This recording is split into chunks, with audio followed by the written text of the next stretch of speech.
Já percebeu que eventos negativos têm maior peso do que eventos positivos na vida humana? Basta você comparar a duração de um orgasmo e de uma enxaqueca, a duração do prazer que você tem quando você come o seu prato predileto e a duração da dor de barriga que esse mesmo prato predileto pode te causar. A dor de perder $1.000 é maior do que o prazer de ganhar $1.000. São os mesmos $1.000, mas o evento negativo, a perda, é mais impactante do que o evento positivo, o ganho.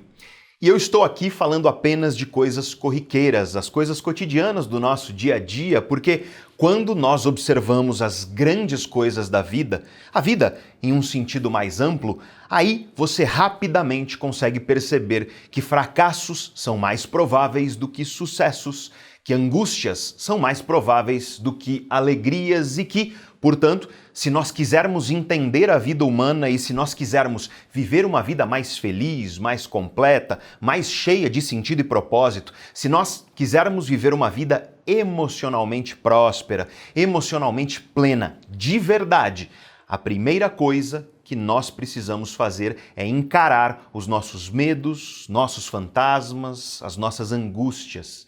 Mas como nós podemos encarar tudo isso? Como enfrentar e vencer tudo isso? Aliás, da onde vêm as nossas angústias e ansiedades nesse mundo que parece que cada dia fica mais maluco, caótico e frenético? É sobre isso que eu vou falar com você no vídeo de hoje, e para isso eu vou recorrer a ideias da filosofia e também das ciências que estudam o cérebro e a mente humana. E ao final do vídeo você vai entender muito melhor como enfrentar e vencer com bravura, com coragem e sabedoria os teus medos, os teus fantasmas e as tuas angústias.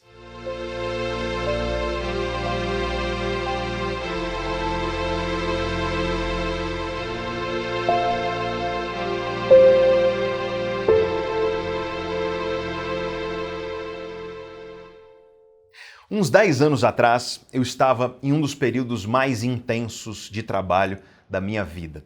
Eu sou professor há mais de 15 anos e nessa época eu já dava aula em nível universitário, em algumas faculdades aqui de São Paulo, que é a cidade onde eu moro até hoje. E eu tinha uma carga horária muito intensa nessa época, cerca de 35 aulas por semana para graduação e pós-graduação. Algumas dessas aulas tinham 2 horas de duração, outras tinham 3. Então, a minha carga de trabalho estava na casa das 80 horas de trabalho por semana. Eu era mais jovem, cheio de energia, vontade de crescer na carreira e os hormônios da juventude ajudavam bastante também a aguentar tudo isso. Além disso, eu amo ser professor, então eu não via problema algum nessa intensidade de trabalho toda. Mas aí, um belo dia, chegou um feriado desses prolongados, era uma quinta-feira, feriado de Corpus Christi aqui no Brasil. Então, eu ficaria sem trabalhar de quinta a domingo. Além disso, era final de semestre, mês de junho, época de correção de provas, fechar as notas dos alunos e se despedir das turmas. Eu cheguei em casa na quarta-feira à noite, por volta de meia-noite, porque eu dava aula até às 11 horas, 11h30 da noite. Eu dormi, eu acordei na quinta-feira de feriado de manhã cedinho.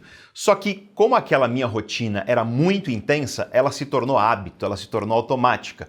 Eu acordei umas 6 horas da manhã, tomei meu café, escovei os dentes, tomei banho, coloquei meu terno e desci. Entrei no meu carro e saí dirigindo rumo à faculdade, como eu fazia todos os dias. E no meu caminho eu tinha que cruzar uma grande avenida aqui de São Paulo, a Avenida Sena Madureira. E quando eu cheguei nesse cruzamento, eu achei estranho. Geralmente eu ficava uns 10 minutos só naquele cruzamento, por causa do trânsito intenso que tinha por lá. Só que nesse dia não tinha quase ninguém lá no cruzamento. E foi aí que eu me dei conta de que era feriado. Eu tinha acordado cedo à toa, me vestido à toa e dirigido até ali completamente à toa. No primeiro momento, eu senti uma alegria estranha, um alívio estranho, parecido com quando você acha dinheiro no bolso de uma calça guardada, sabe? Eu voltei para casa, estacionei meu carro, subi para o meu apartamento, sentei no sofá da sala. E lá, sentado no sofá, de terno, vestido para trabalhar em um feriado, me bateu um sentimento muito estranho e muito desagradável. O barulho da correria do dia a dia silenciou, e nesse silêncio eu comecei a sentir um certo vazio. Por mais que eu estivesse realizado profissionalmente, aquela intensidade me afastou dos meus amigos, da minha família, do meu lazer.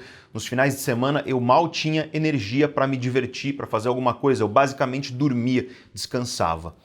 E aí eu comecei a pensar lá no sofá: será que tudo isso vale a pena? Para onde eu estou indo na minha vida? Será que eu estou a caminho de um futuro que vai me fazer realmente feliz? Será que, se eu escolhesse outro caminho em vez desse, a minha vida seria mais feliz? Aliás, o que é felicidade para mim de fato?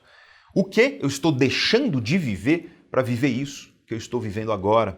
No meio dessa correria, no meio dessa intensidade, quem sou eu realmente? E é sobre isso, é sobre essas questões que eu quero conversar com você no vídeo de hoje. Hoje nós começamos aqui no canal Neurovox uma série de vídeos onde nós abordaremos o tema da felicidade, da realização humana. Nós estudaremos a felicidade, nós refletiremos a respeito da felicidade a partir dos olhares da filosofia, em primeiro lugar, e também a partir dos olhares da ciência.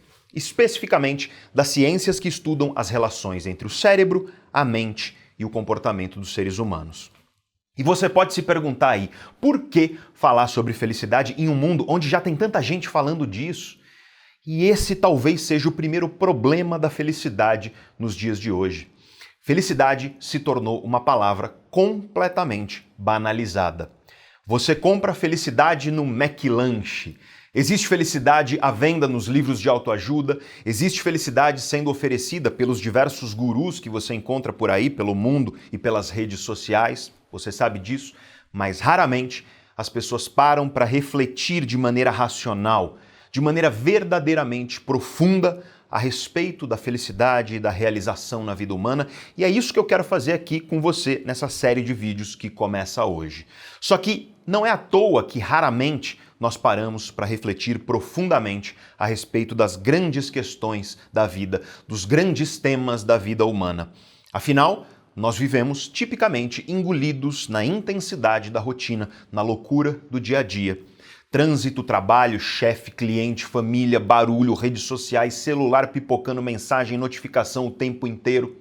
Cuidar da saúde, da alimentação, dos filhos, das finanças, do lazer, do descanso, e em meio a tudo isso, é natural, é de se esperar que a nossa mente, na maioria do tempo, esteja abarrotada de ideias que são relacionadas à intensidade da nossa rotina. E devido a isso, sobra muito pouco espaço, muito pouco tempo para as grandes questões, para as grandes reflexões a respeito da vida.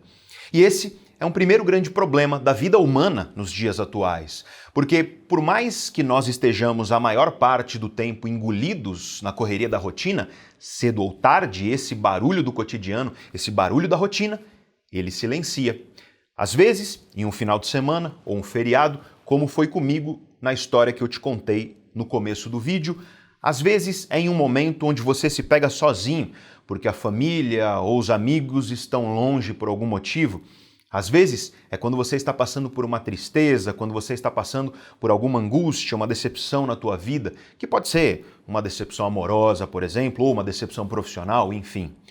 Quando nós estamos sofrendo por alguma razão, ou quando nós ficamos sozinhos por um tempo, ou quando o barulho da rotina silencia, ou quando acontece tudo isso junto de uma vez. É aí que surge, frequentemente, o vazio emocional. Nós nos deparamos com um grande vazio dentro de nós. Um vazio que, apesar de silencioso, é ensurdecedor, porque gritam dentro de nós questões muito profundas. É o vazio que faz com que nós perguntemos para nós mesmos: quem somos nós? Quem sou eu? Quem é você, de verdade, profundamente? E essa pergunta costuma ser respondida de maneira muito superficial, muito supérflua e cosmética pelas pessoas por aí. Eu sou Pedro, eu sou professor. Eu, Maria, sou vendedora. Eu, João, sou executivo de uma multinacional. Mas eu, que sou professor, quem seria eu se amanhã eu não pudesse mais dar aulas? Quem seria eu se amanhã eu não tivesse mais alunos? Quem seria eu, Maria, se amanhã eu não tivesse mais clientes? Quem seria eu, João, se amanhã as empresas não quisessem mais me contratar? Você que é advogado, executivo, vendedor, garçom, não importa. Você que é pai, mãe, marido, esposa, torcedor do teu time de coração, quem seria você se amanhã essas coisas fossem tiradas da tua vida? Se o teu emprego, teu papel na sociedade, tua família, teus amigos, tua saúde, se tudo isso fosse arrancado da tua vida amanhã, o que sobraria de você? Quem é você de verdade? Quais elementos definem a tua identidade como ser humano nesse planeta? Na ciência, esses elementos que definem a nossa identidade são chamados de construtos pessoais. Quais são os construtos pessoais que sustentam a sua identidade? Quem é você? Quem é você de verdade? Qual foi o caminho que você trilhou até aqui na tua vida? Onde você errou nesse caminho? E como você faz para que daqui adiante o teu caminho seja ainda melhor? Quais são os teus valores? Quais são os teus defeitos, as tuas limitações? Quais são as tuas fraquezas? Quais são as tuas vergonhas, os medos que você esconde e não conta pra ninguém? Quais são as tuas alegrias? Aquelas que te fazem se sentir verdadeiramente vivo e completo, mas que você tem ignorado. Quem é você de fato? Para além das aparências de quem te vê de fora, quem é você aí dentro, nesse âmago que só você conhece intimamente? Essas são algumas das questões que esse vazio nos traz. Existem outras e eu te falo aqui, por exemplo, o que eu estou fazendo da minha vida? Será que essa é a profissão que eu realmente desejo para o meu futuro? Para que eu continue dedicando os meus dias e as minhas horas a ela? Será que eu devo continuar com a minha esposa, com o meu esposo, com a minha namorada, com o meu namorado, solteiro, solteira? Será que esse é o melhor caminho para a minha vida? Será que eu estou educando os meus filhos da melhor forma para que eles sejam seres humanos verdadeiramente plenos, verdadeiramente independentes no futuro deles? Quando eu for embora daqui, quando eu não estiver mais aqui, meus filhos terão a força, a inteligência, a sabedoria para seguirem sozinhos e viverem uma vida que vale a pena ser vivida? Aliás, quando esse mesmo vazio bater nos meus filhos, será que eles terão estofo, maturidade emocional para encarar essas perguntas difíceis? Será que eu estou aproveitando os poucos dias que eu tenho nesse planeta, o tempo finito, limitado que nós temos na vida, da melhor maneira possível? Será que eu estou vivendo muitos anos de vida ou só repetindo o mesmo ano várias vezes? Essas perguntas estão na raiz do pensamento filosófico. Essas perguntas são a lenha dessa fogueira chamada filosofia no conhecimento humano. E essas perguntas brotam justamente do vazio existencial, do vazio emocional, que cedo ou tarde todo mundo vai sentir. E esse vazio, na filosofia, é condição para que o próprio pensamento filosófico surja dentro de você. O vazio é o ponto de partida dos questionamentos existenciais mais profundos na vida humana. O vazio é a porta que se abre quando você percebe que dentro de você existe algo muito mais profundo do que as aparências do dia a dia. O vazio é desagradável, mas ele não é necessariamente ruim, porque esse vazio te dá um presente. Ele te oferece a humildade de perceber que você não sabe tudo, nem sobre o mundo, nem sobre as outras pessoas e muito menos sobre você mesmo. O vazio é um convite para o autoconhecimento. O vazio é desagradável, desconfortável, mas ele nos ensina a ser humanos de verdade. Porque um cabrito, um pombo, um dromedário, uma baleia, enfim, os outros bichos da natureza não possuem um cérebro complexo como o cérebro humano. E esse vazio não surge dentro desses bichos. Como diz o grande neurocientista Robert Sapolsky, zebras não têm úlceras, zebras não têm ansiedades, porque o cérebro delas não permite que elas tenham. Mas o teu cérebro, o meu cérebro, o cérebro humano é fantasticamente complexo. O cérebro dos seres humanos nos permite refletir, indagar, olhar para a existência e sentir esse vazio. E justamente por isso nós somos capazes de enfrentar, de encarar esse vazio, os medos, as ansiedades, as angústias.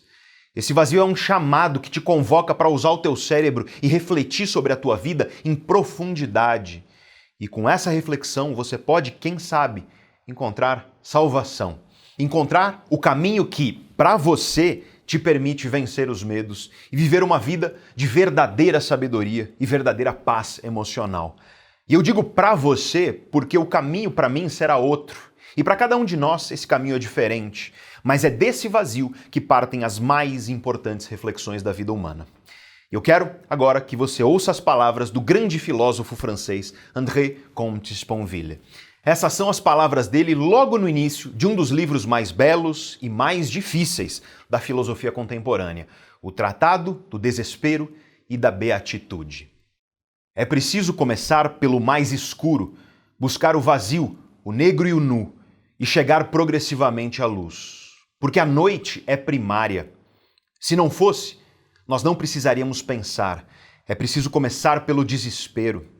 Essa noite escura do pensamento é o silêncio.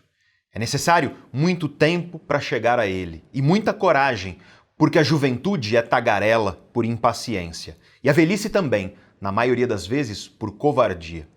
É necessário, antes de mais nada, calar-se e entrar dentro de si, porque a noite está em nós, não em algum outro lugar, como em nós também está a luz.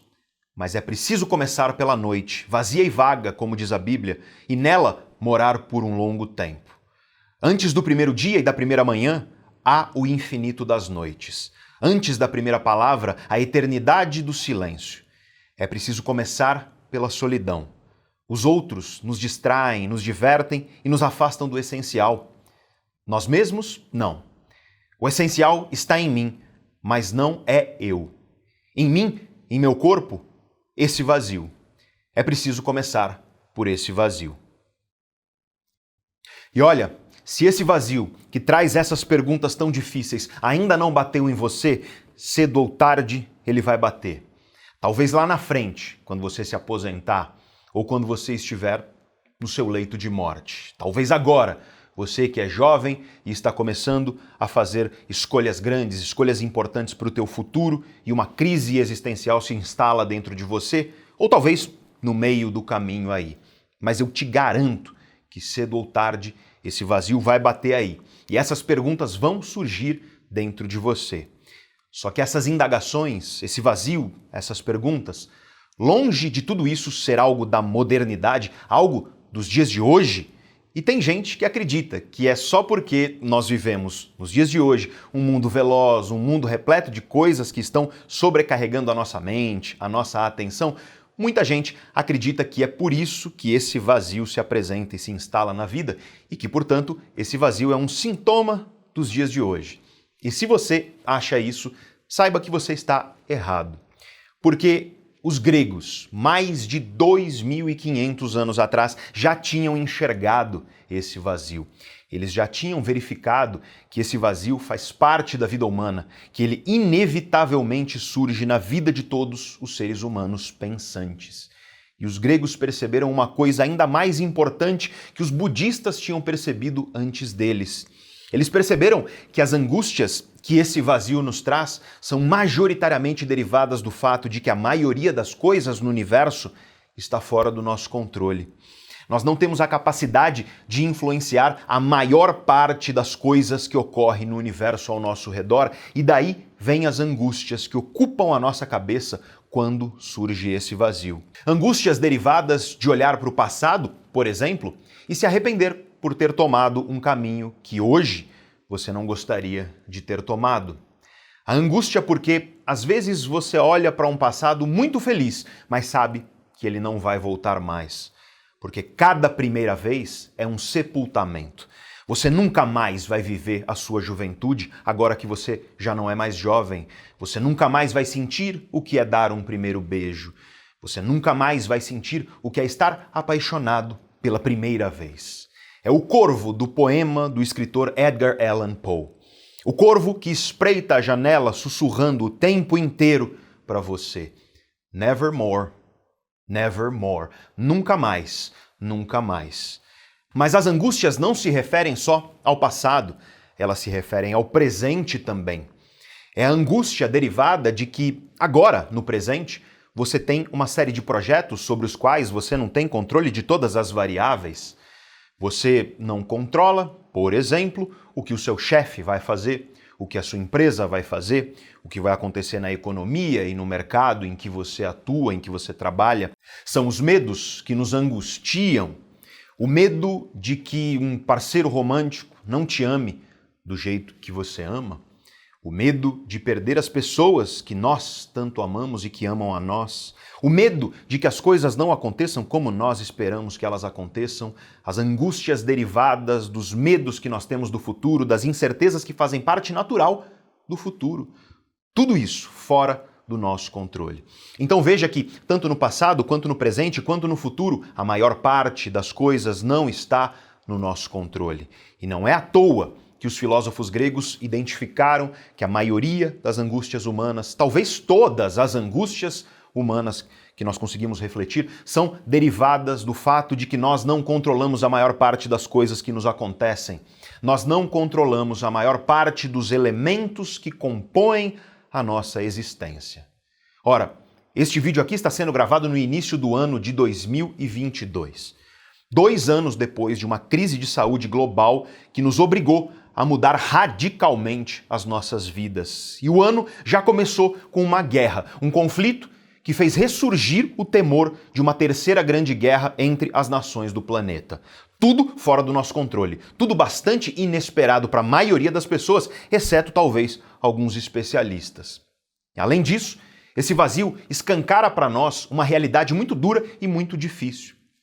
Hoje em dia, quando você entra no teu carro para ir para algum lugar, muitas vezes, praticamente todo mundo usa um aplicativo de mapa lá no celular. Um aplicativo que te dá a rota que você deve seguir para chegar no seu destino, Google Maps, Waze e por aí vai. E a primeira coisa que o aplicativo de GPS, de mapa, vai pedir para você é um destino. Você sabe para onde você quer ir, você insere esse destino lá no aplicativo e a partir daí ele te dá o melhor caminho possível, com o menor trânsito possível e por aí vai. Veja que na vida, nos dias de hoje, a coisa não é bem assim. Até pouco tempo atrás, talvez uns 100, 200 anos atrás, nós tínhamos uma espécie de aplicativo de mapa existencial para a nossa vida, porque nós nascíamos prontos ou semi-prontos. E deixa eu te explicar isso direitinho. Quando você nascia, 200 anos atrás, você vinha com um sobrenome que definia muito de quem você era. Teu sobrenome definia em grande medida qual é o teu destino nessa vida e qual caminho você iria seguir na tua existência. Veja, por exemplo, o sobrenome Smith, do inglês, que significa ferreiro, ou então o sobrenome Woodsman, também do inglês, que significa lenhador. E no português nós temos Ferreira e Lenharo, também vale lembrar. Teu sobrenome dizia qual era a tua família, e isso muitas vezes determinava qual era a profissão que você nasceu para viver e você não tinha muita escolha. Teu sobrenome determinava o caminho que você iria seguir na tua existência, na tua vida, e qual seria o destino da tua vida. O teu sobrenome e a tua profissão também tinham um papel de definir quais são os teus valores, com quem você pode conviver e se relacionar e com quem você não pode conviver e se relacionar na sociedade, em quais círculos sociais você entra e em quais você é proibido de entrar. Para pensar que Romeu e Julieta é uma história baseada nessa ideia da família como determinante do destino das pessoas. E os dois jovens apaixonados tentando lutar contra esse destino. O teu sobrenome ditava a tua profissão e tudo isso ditava os caminhos do destino que você tinha na vida. Outra coisa que também definia profundamente a vida dos indivíduos era a religião. Se você dissesse 200 anos atrás, eu sou católico, eu sou budista, eu sou hinduísta, enfim, não importa aqui a matriz religiosa específica. Se você me dissesse a qual religião você pertencia 200 anos atrás, eu já saberia relativamente bem de onde você vem, eu já saberia talvez a tua família, talvez eu saberia também a tua profissão, eu saberia qual é o caminho que você vai trilhar na vida, quais são teus valores, com quem você convive, com quem você não convive. Mediante a tua religião, eu saberia mais ou menos qual é o teu destino na vida, na existência e qual caminho você iria trilhar até ele. E com tudo isso, veja que num passado não tão distante assim, nós já nascíamos meio que prontos. Como eu disse, nós nascíamos prontos ou semi-prontos, porque as formas sociais, tal como o trabalho, tal como a família, tal como a religião, entre outras, as formas sociais já nos davam um certo mapa da nossa vida, elas nos davam um certo destino e o caminho que nós deveríamos trilhar até aquele destino, de maneira não muito diferente do que um aplicativo de mapa faz hoje em dia no teu celular, para que você chegue até o destino que você deseja chegar quando você está dirigindo lá o seu carro. Veja então que essas formas sociais, tais como família, religião, trabalho, entre outras, eram muito sólidas num passado não tão distante. E não é difícil perceber que hoje a coisa não é bem assim. As formas sociais que no passado eram muito sólidas, elas se tornaram nos dias de hoje mais líquidas. Ocorreu um processo de liquefação das formas sociais. Esse é o termo utilizado por um dos pensadores mais influentes nas últimas décadas dentro das ciências humanas. Talvez você conheça, é um cara chamado Zygmunt Bauman. E na análise que ele faz do mundo atual, ele conclui que o mundo no qual nós vivemos hoje é uma modernidade líquida. Mas por que esse nome? Por que modernidade líquida? É porque o líquido, diferente do sólido, muda com facilidade e com velocidade. O líquido muda de forma, ele se encaixa nos mais diferentes recipientes. No copo, na garrafa, numa poça d'água no chão, no balde, na pia, no cabelo e por aí vai. E além de mudar de forma com facilidade, o líquido pode se dividir e se unir com facilidade. Você junta um copo d'água em outro copo d'água, você coloca o líquido da garrafa no seu copo, dividindo aquilo que estava na garrafa, compartilhando com o copo, enquanto o sólido, por outro lado, é duro, difícil de mudar de forma, difícil de tirar de um lugar e colocar no outro, difícil de dividir, de transportar, de transformar. Resumidamente, o sólido é mais permanente do que o líquido. Esse é o princípio filosófico por trás da ideia de que nós vivemos em uma modernidade líquida nos dias de hoje. A característica do líquido é a impermanência e a flexibilidade. E o que o Bauman nos diz, quando ele chama o nosso mundo de modernidade líquida, é que essas formas sociais da época dos nossos bisavós, formas sociais, repito mais uma vez, como a família, religião, trabalho, entre outras, nos dias de hoje, essas formas sociais não são tão sólidas como elas já foram no passado. E isso significa que, nos dias de hoje, nós não nascemos mais tão prontos assim. Hoje em dia, se eu ouvir o teu sobrenome, eu não sei tanto ao teu respeito. Eu não sei tanto sobre os teus caminhos e o teu destino. Se você me disser qual é o seu trabalho, eu provavelmente não sei tanto a respeito dos seus valores, dos seus caminhos de vida e do seu destino. Imagina que você vira para mim e fala assim: Pedro, eu sou publicitário. O que sei eu a respeito dos teus valores, a respeito das suas preferências, a respeito dos seus círculos sociais, só com essa informação? Veja, além disso, que no passado as pessoas permaneciam anos, às vezes a vida inteira na mesma empresa, no mesmo trabalho, no mesmo cargo, por exemplo. E veja que hoje a coisa é bastante diferente. A coisa mais comum que acontece nos dias de hoje é as pessoas mudarem de emprego, com uma grande frequência, aliás. Essa forma social chamada trabalho não é mais tão sólida, ela se liquefez, ela se tornou líquida. E a mesma coisa nós podemos dizer a respeito da família. Em um passado não tão distante, as famílias não tinham a possibilidade de divórcio. Até muito pouco tempo atrás, o divórcio não estava previsto em lei. Ele não existia como possibilidade. E quando você observa as relações nos dias de hoje, cada vez mais você tem formas sociais diferentes de organização da família. Você tem pessoas que não necessariamente necessitam da formalização do casamento, por exemplo, e apesar disso, estão unidas de maneira estável. Você tem pessoas casadas que moram em casas diferentes. Você tem, aliás, a possibilidade da separação e do divórcio, prevista em lei. Uma possibilidade que é cada vez mais utilizada pelos casais, porque as estatísticas mostram que o número de divórcios cresce a cada ano que passa. As pessoas hoje em dia estão casando muito mais, mas elas também estão se divorciando muito mais. Então, hoje você sabe que uma relação não é tão definidora assim do seu futuro como já foi um dia. Se você estivesse com 18, 20 anos de idade, uns 300 anos atrás, você provavelmente ou já estava casado, ou você estaria em vias de encontrar aquela pessoa que será a pessoa com a qual você obrigatoriamente ficará o resto da sua vida, porque, eu repito, não era possível se divorciar e as pessoas que se separavam eram muito mal vistas pela sociedade. Aliás, 300 anos atrás, a expectativa de vida média era por volta de 30 anos de idade. Não existia antibiótico, as pessoas morriam até por causa de dor de dente que infeccionava e não tinha como combater. Então, até os 30 anos você já tinha muitos filhos e uma vida bastante estável e sólida, e aí você partia deste mundo. Nesses tempos, os relacionamentos, a família, era uma instância, uma forma social muito sólida, muito estável. E hoje em dia, em contrapartida, nós vivemos no mundo de Tinder e aplicativo de paquera. Nós vivemos em um mundo onde você tem, literalmente, um cardápio de pessoas na palma da sua mão, onde você pode hoje estar com uma pessoa e amanhã estar com outra, e depois de amanhã estar com outra ainda. E esse é um perfeito exemplo das relações líquidas. E não é à toa que o próprio Bauman tem um livro chamado Amor Líquido. E nesse livro ele compara as relações nos dias de hoje ao mercado de ações. Ou seja, você conquista uma pessoa, você consegue uma relação mais ou menos como um ativo que você compra. Você capitaliza ao máximo em cima desse ativo e logo mais você vende para comprar outro.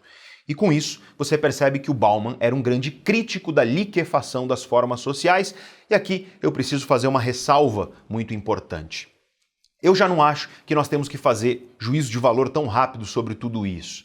É muito complicado você dizer que no passado as coisas eram melhores e ponto final. Afinal, no passado você era meio que obrigado a ficar junto a uma pessoa, mesmo que a relação fosse absolutamente infeliz. No passado, você viveria menos da metade do tempo que você vai viver hoje em dia. Hoje, nós podemos nos divorciar e nos separar, e isso é uma coisa positiva quando uma relação só nos causa tristeza, angústia e dor. Só que, apesar disso, nós temos estudos científicos mostrando que, hoje em dia, muita gente está infeliz porque não consegue estabelecer laços sólidos. As pessoas têm dificuldade de estabelecer laços fortes nas suas relações e isso tem efeitos negativos sobre a saúde emocional humana. E isso é uma característica de um mundo onde a solidez vem se desfazendo e se tornando líquida e, portanto, não dá para dizer que o passado era melhor ou pior e ponto final de maneira simplista ou que hoje é melhor ou pior de maneira simplista. Nós temos que refletir de maneira crítica, profunda, racional, ponderada, equilibrada a respeito dessa mudança de contexto, porque quando nós julgamos de maneira simplista algo que é complexo, o nosso julgamento geralmente está equivocado. Mas essa não é a discussão que eu quero trazer aqui para você no vídeo de hoje. Quem sabe a gente grave um outro vídeo para falar disso. O que eu quero demonstrar aqui para você é que as formas sociais que eram sólidas no passado, hoje estão líquidas e por causa disso nós não nascemos mais tão prontos como no passado. Nós não nascemos de fábrica com um mapa que nos diz o nosso destino e o caminho que nós temos que percorrer até esse destino. Vale dizer que essas observações não são apenas do Bauman. Ele usou o termo modernidade líquida pela primeira vez, mas vários outros pensadores estudaram e estudam essas características do mundo atual. O pensador francês Gilles Lipovetsky chama isso de hipermodernidade. Tem também o francês Edgar Morin, e ele chama isso de modernidade tardia. E os cientistas sociais, de maneira geral, chamam de pós-modernidade.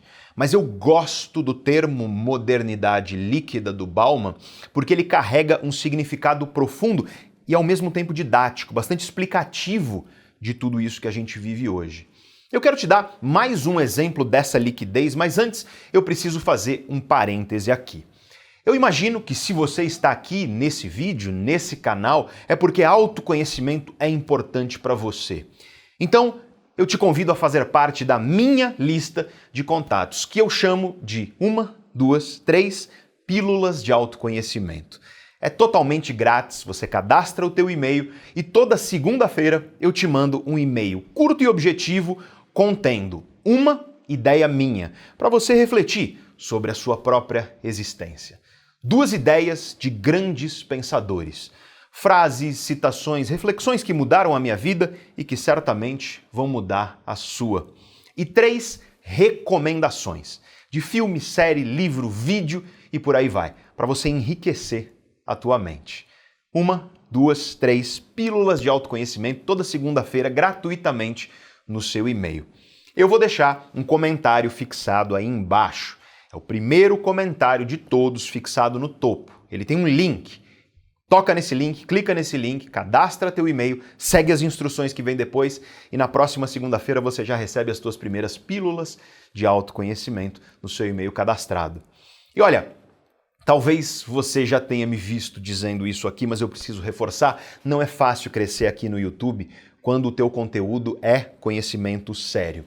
Olha o tamanho desse vídeo e olha a seriedade desse vídeo. E imagina o trabalho, o estudo, a pesquisa que foi necessária para publicar esse vídeo aqui no YouTube.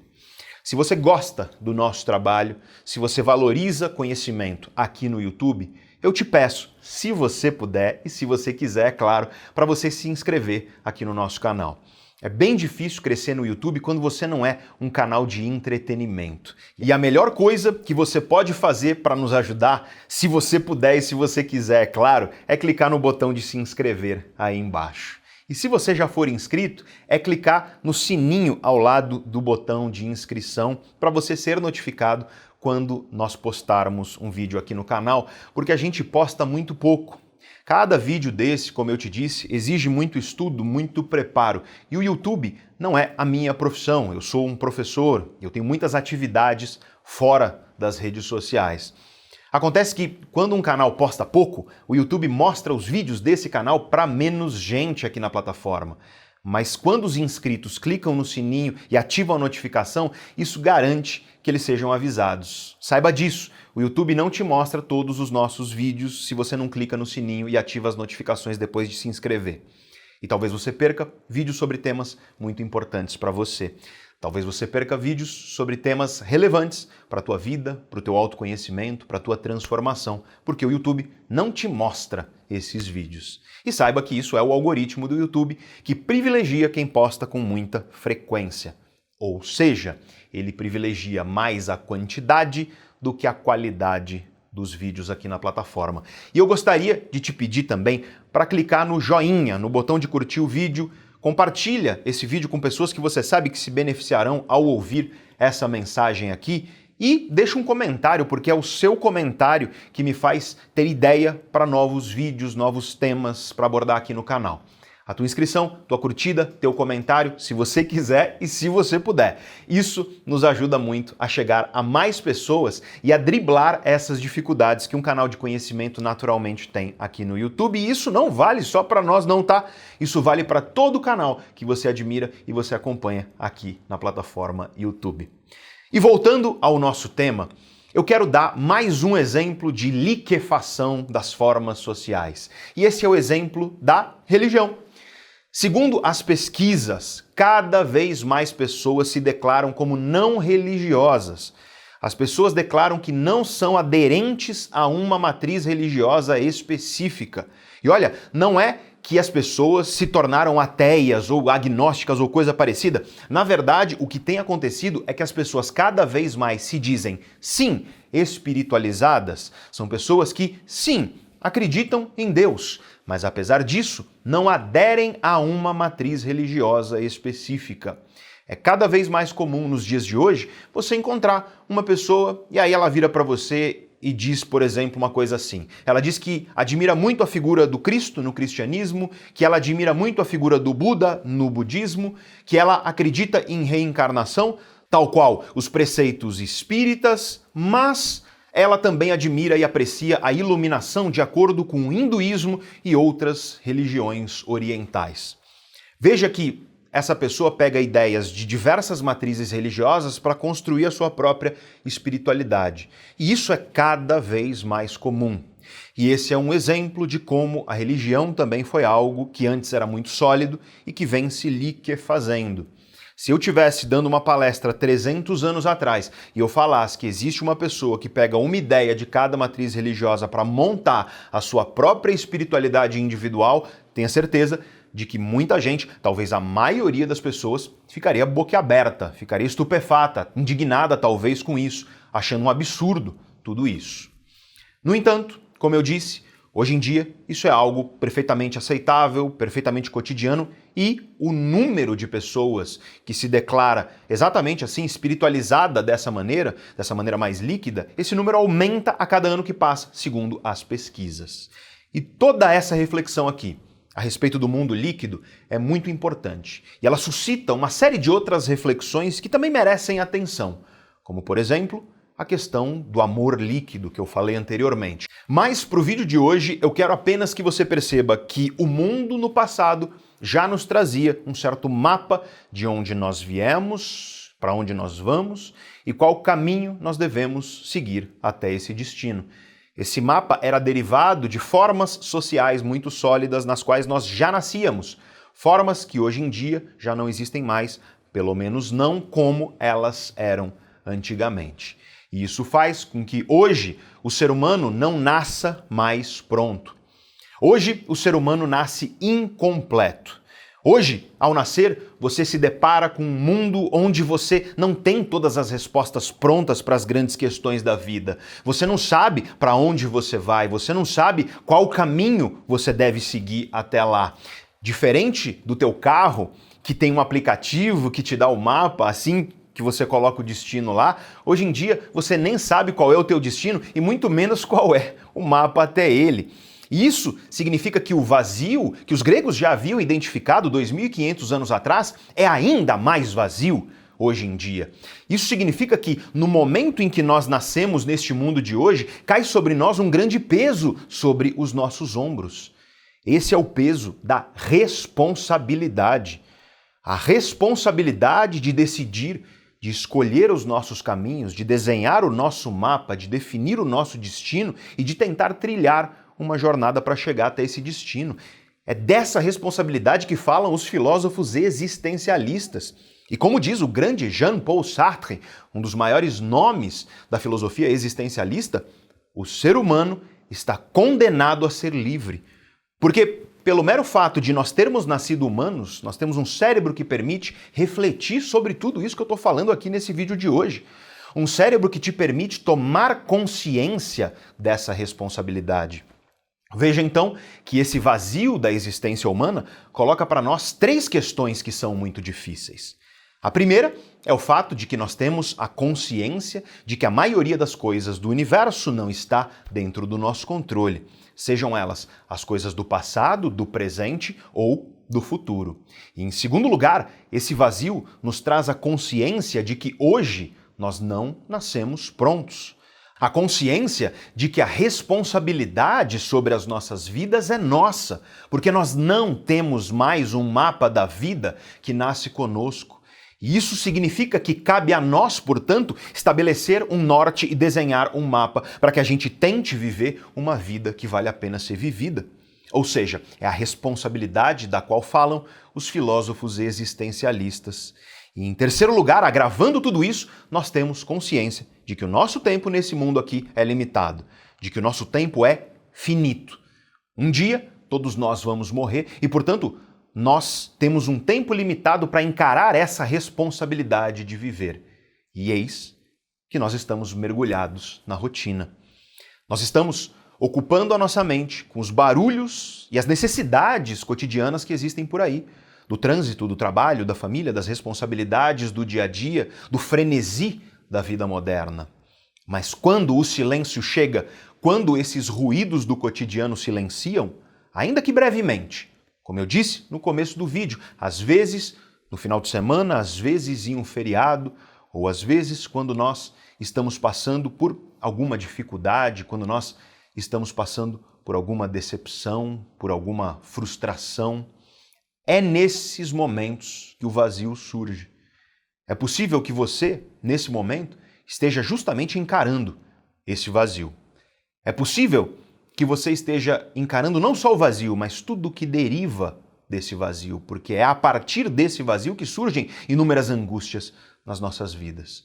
O vazio incomoda, ele é desagradável. Encarar esse vazio significa encarar os nossos podres, significa encarar as nossas feridas e dores, encarar as nossas fragilidades, e não é à toa que a maior parte dos tipos de terapia psicológica busca justamente nos colocar de frente para esse vazio, de forma madura e corajosa, para que nós sejamos capazes de compreender o que ele significa e para que nós saibamos lidar da melhor forma possível com ele e com as angústias que ele nos traz. E eis um grande problema da vida humana frente a esse vazio. Nós temos essencialmente duas opções. A primeira é encarar esse vazio, mergulhar nele. É enfrentar com bravura, com coragem, esse vazio e as angústias que ele traz. A segunda opção é tentar calar, tentar sufocar e esconder esse vazio. E nos dias de hoje existem diversas formas que as pessoas utilizam para tentar calar esse vazio. E justamente por isso, na maior parte das vezes, as pessoas escolhem a segunda opção. Elas fogem de si mesmas. As pessoas fogem desse enfrentamento. Afinal, como eu te disse antes, enfrentar o vazio é enfrentar os teus podres, os teus medos, as tuas angústias. É enfrentar as coisas que você tem vergonha de admitir, mas que estão crescendo e fervendo aí dentro de você. É enfrentar os monstros que estão lá, debaixo da cama, escondidos, e que nós tentamos o tempo todo colocar para debaixo do tapete para não ter que encarar de frente esses monstros. E, como as pessoas tipicamente não gostam de enfrentar todo esse desconforto, o que elas fazem é tentar ocupar esse vazio para que ele não apareça. E é claro, para que não apareçam junto com ele as angústias que ele costuma trazer. Por exemplo, o que muita gente faz quando está numa profissão que só traz tristeza e angústia. A pessoa está lá, desencantada com a sua profissão. E isso lhe traz um vazio e uma angústia profundos quando o ruído do cotidiano silencia. E nesse momento, o que muita gente faz é buscar ainda mais projetos ou às vezes fazer uma pós-graduação, fazer cursos de extensão na mesma área. Essa mesma área, dessa mesma profissão, que só lhe traz angústias. Ou seja, o que essa pessoa faz é trazer ainda mais trabalho para tentar calar o vazio dentro dela. Só que é mais trabalho desse trabalho que só tem provocado desencanto e angústia. A pessoa vai buscar mais responsabilidades e ela se enterra mais ainda justamente naquilo que está fazendo a vida dela infeliz. E como eu te disse antes, um outro momento no qual é muito frequente o vazio se apresentar na vida é quando nós estamos nos sentindo solitários. E aí, em meio à solidão, naturalmente nós sentimos uma angústia. Eu já falei isso aqui no canal em um outro vídeo, bem no começo da crise de saúde que começou lá em 2020. Nesse vídeo eu falei dos efeitos do isolamento e da solidão para o cérebro e você pode assistir a esse vídeo tocando no botão que vai aparecer aqui em cima. A solidão machuca. Quando nós precisamos de água, nós sentimos sede. Sede é a angústia, o sentimento negativo que nos lembra de que nós precisamos beber água. E quando nós precisamos de ombro, de abraço, de carinho, de apego e apoio, nós sentimos solidão. Solidão é a angústia, o sentimento negativo que nos lembra de que nós precisamos de relações. E nesses momentos de solidão surge o vazio e todo aquele desconforto que o vazio nos traz. E aí, quase como uma criança que corre para perto dos pais em busca de segurança quando sente medo de alguma coisa, nós, adultos, também fazemos algo parecido. Para não sentir essa angústia que o vazio nos traz, para não encarar de frente esse vazio angustiante, para tentar tapar o buraco da solidão dentro de nós, nós frequentemente jogamos os nossos anzóis nos oceanos da memória, buscando, por exemplo, uma relação do passado, uma relação que não deu certo, que te machucou, que deveria ficar lá no lugar dela no passado. Mas quando surge o vazio, essas memórias são sedutoras, porque elas trazem o conforto daquilo que é familiar. Na memória de uma relação do passado, você sente uma familiaridade e as coisas familiares trazem um sentimento de segurança. Uma segurança geralmente falsa, mas o sentimento te engana. No fim das contas, a pessoa deseja que essa segurança cale esse vazio, que ela silencie essas angústias. E aí, nós trazemos uma pessoa do passado de volta para dentro da nossa vida. Uma pessoa, muitas vezes, que nos machucou, que nos fez mal, porque a familiaridade da memória traz uma ilusão de segurança e isso é uma tentativa de calar as angústias da solidão, as angústias do vazio. E nesses momentos, frequentemente, o que nós fazemos é fisgar esses fantasmas, é buscar pessoas que já nos fizeram mal, é abrir feridas que já haviam cicatrizado. E aí, na tentativa de calar as angústias da solidão, nós trazemos esses fantasmas de volta para as nossas vidas. E o que esses fantasmas vão fazer é o oposto do que você gostaria que eles fizessem. Em vez de calar as tuas angústias, eles vão dilacerar as tuas cicatrizes, eles vão abrir feridas que já estavam curadas e aumentar ainda mais esse vazio dentro de você. Devido ao auto-engano, devido ao desejo de segurança que nós temos quando a solidão se apresenta dentro de nós, nós infelizmente buscamos segurança justamente naquilo que nos fará infelizes, só porque aquilo é familiar. Mas existe uma outra forma, um outro jeito que as pessoas usam para tentar calar o vazio. Esse, aliás, é o mais comum de todos. É com a diversão, a distração e o entorpecimento. É buscando a próxima festa, a próxima moda das redes sociais, a próxima fofoca, o próximo entretenimento, a próxima bebedeira, justamente para você esquecer das mazelas e das angústias da vida. Veja o perfeito exemplo cotidiano de tudo isso que nós chamamos de happy hour, a hora feliz. Happy hour, a hora feliz é quando por algumas horas, em um dia lá da semana, a pessoa vai para o bar e enche a cara. A pessoa vai se entorpecer por algumas horinhas e essa é a hora feliz. Então, diz aí para mim, o que foram as dezenas de outras horas que você passou trabalhando, vivendo e convivendo com as pessoas da tua vida durante a tua semana? As dezenas de outras horas que você passou fazendo outras coisas no seu cotidiano, o que foi tudo isso? Sad hour, a hora da tristeza, a hora da miséria, a hora da angústia, talvez. Porque happy hour é justamente esse momento passageiro de fuga, porque é justamente esse momento de distração, de esquecimento, de entorpecimento. Para calar esse vazio, nós frequentemente nos ocupamos com diversão, com distração, com entorpecimento e coisas do tipo, e é claro que distração e diversão são importantes. Se você conhece o meu trabalho, você sabe da importância do lazer para a saúde do cérebro e da mente, mas eu estou falando aqui da distração como fuga, da distração como fuga das angústias que estão crescendo dentro de você. E isso é muito perigoso, porque fugir do vazio, seja procurando mais projetos, mais trabalho, seja procurando o conforto de memórias ou de relações do teu passado, seja procurando diversão, distração, entorpecimento, enfim, fugir não é a solução. Quando nós fugimos, nós não encaramos de frente esses monstros que continuam dormindo embaixo da nossa cama. Só que os monstros não dormem de verdade. Os fantasmas não recuam. Eles continuam crescendo, se alimentando das tuas fraquezas e se tornando cada vez maiores e mais fortes dentro de você. Recentemente, eu li uma frase que me impactou muito. Cuidado para não tropeçar em tudo que você finge não sentir. O mundo não desaparece quando você fecha os olhos. As emoções que você finge não sentir não são eliminadas, muito pelo contrário. Elas se tornam fantasmas que continuarão te assombrando, ainda que de maneira inconsciente, sem você perceber. Cedo ou tarde, esses fantasmas ressurgirão para morder o teu calcanhar, saiba disso. Décadas de estudos científicos sobre a mente humana nos oferecem uma importantíssima lição.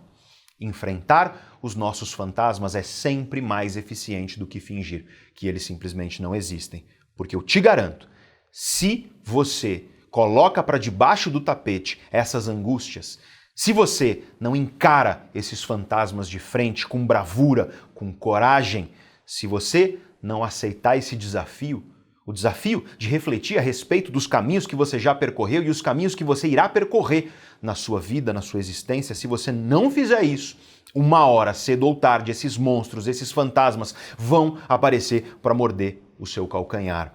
Uma hora, o vazio dentro de você vai ficar tão grande que você não vai mais conseguir fugir das angústias que ele produz aí dentro. Esses fantasmas, esses monstros vão ficar tão grandes dentro de você que cedo ou tarde você vai encontrar um abismo dentro de si mesmo. Um abismo que você não consegue mais preencher com essas fugas. E nessa hora, talvez, o vazio já esteja grande demais para você conseguir lidar sozinho com ele. Talvez ele esteja grande demais para você, inclusive, conseguir enfrentá-lo. Pode ser, por exemplo, que esse vazio se apresente dentro de você quando você estiver lá no final da sua vida. E pode ser que, ao encarar esse vazio pela primeira vez, você conclua que você desperdiçou a vasta maioria dos seus anos. E agora já não dá mais tempo, pelo menos não muito tempo, para você recuperar tudo o que passou. E talvez isso te desencoraje, talvez isso te faça pensar que não tem volta, que não tem jeito, que não vale a pena lutar. Mas aí vem a boa notícia. Se você está vivo e se o teu cérebro está saudável, você pode mudar. Você pode escolher um caminho melhor. Você pode buscar um outro caminho que não a fuga, que não o preenchimento do vazio com meros divertimentos cotidianos. Você pode procurar um caminho que te permita encarar esse vazio e, a partir disso, construir uma vida cada vez melhor. Uma vida que vale a pena ser vivida de fato. Não importa a tua idade, não importa a tua condição atual. Se você está vivo e o seu cérebro está saudável, é possível mudar. E mesmo você que já não consegue enfrentar esse vazio sozinho, hoje em dia nós temos profissionais que podem te ajudar com isso. Psicoterapeutas, por exemplo, devidamente treinados e habilitados para te dar apoio, para te dar ferramentas para que você não passe por isso sozinho. Mas, seja qual for a situação, o primeiro passo é admitir. É aceitar que esse vazio existe e que cedo ou tarde ele se apresentará na sua vida. E principalmente é ter a coragem de encarar de frente, de enfrentar o vazio, as angústias, as grandes e difíceis questões da vida humana. Isso não é nada fácil e pode ser extremamente desconfortável. Como disse o filósofo alemão Friedrich Nietzsche, se você olhar longamente para um abismo, o abismo também olha para dentro de você.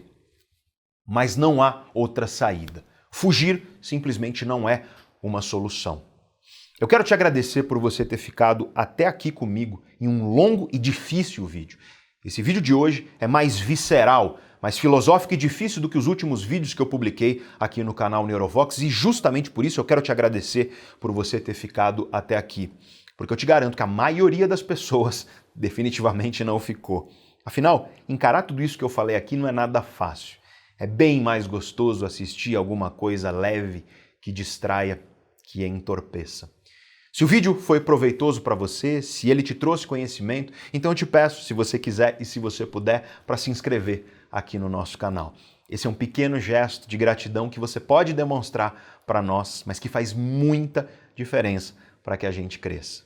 Se você puder e se você quiser também, aperta o botão de curtir o vídeo, deixa um comentário, me conta o que você achou de tudo isso que eu falei, sugere novos temas para nós abordarmos aqui no canal e, principalmente, compartilha o vídeo com pessoas que você sabe que precisam ouvir essa mensagem aqui. No próximo vídeo dessa série, eu vou falar sobre o papel da dor e do sofrimento na construção de uma vida que vale a pena ser vivida. Eu não sei se esse vai ser o próximo vídeo do canal. Eu estou fervendo aqui com muitas ideias de vídeos. Então é capaz de que o próximo vídeo do canal seja outro.